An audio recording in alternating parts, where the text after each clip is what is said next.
guys, welcome back to the channel, and today we're going to be reading The Chocolate Touch Part 3. The birds were chirping in the tree outside John's window, and the sky beyond was deep blue. The bedroom door opened a few inches. "Hey, Sleepy," Mrs. Midas called. "Everyone else is up." John put on his bathrobe and slippers and ambled to the bathroom. His sister, Mary, was still brushing her teeth, and he had to wait until she finished. "Come on, Mary," he said a little crossly. "Don't take all morning." "Here you are," Mary said, handing him the toothpaste tube. While Mary soaped her face, John squeezed a little of the toothpaste onto his brush. The paste was pink. John made a face at his toothbrush. It didn't seem fair that he should have to brush his teeth with stuff that tasted just like his tonic. A stinky taste, he called it. John opened his mouth and pushed in the end of the toothbrush. As soon as it touched his front teeth, he noticed a delicious sweetness in his mouth, a taste of the best kind of chocolate. He pushed the brush to and fro, and the taste seemed to grow stronger.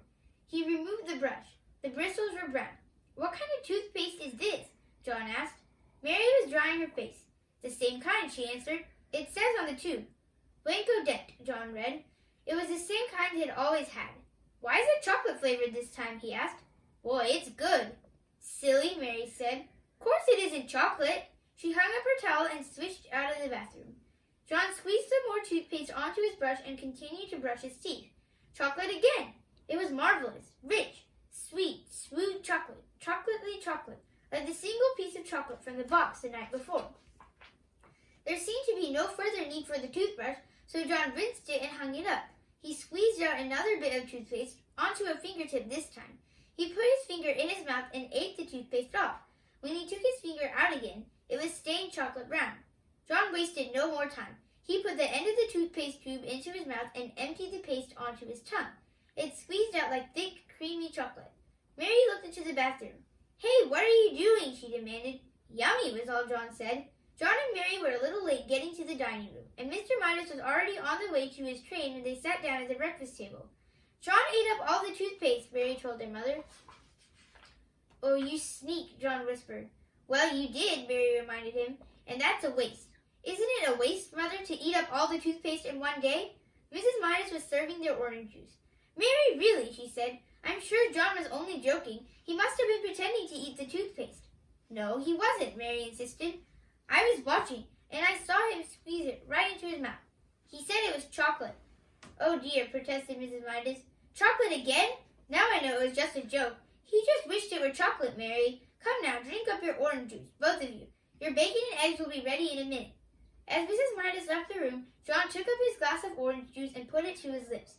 As soon as he tilted it and the liquid began to flow into his mouth, a happy look came into his eyes. "Boy, that's good," he said at last, lowering the empty glass. "Chocolate juice." Mary looked at John. Then she looked at her glass of orange juice. It was a bright orange color. She tasted it. It tasted like orange to her. "It is not chocolate juice," she said. "It's orange juice. Orange juice is good for you." "Yes, John," Mrs. Midas said, hearing the last few words as she carried in the tray of bacon and eggs. "You must drink your—" She caught sight of John's empty glass.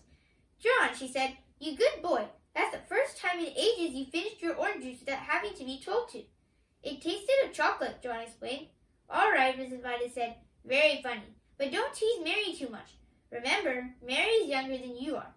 John silently picked up his fork and sliced the yolk of his fried egg. The yellow broke over the white, and he shivered as he watched it, as he always did. "I can't eat this," he told his mother. "Of course you can," Mrs. Midas said. "You drank your orange juice. Try to eat your bacon and egg." John scraped up a small piece of egg and put it into his mouth. It immediately became chocolate. Chocolate white and chocolate yolk. Both lovely, lovely chocolate. "Mmm," John mumbled. "Chocolate egg." In almost no time he had finished every scrap of egg on his plate. Then he tried the bacon. The bacon turned to chocolate too. John had never before enjoyed his breakfast so much.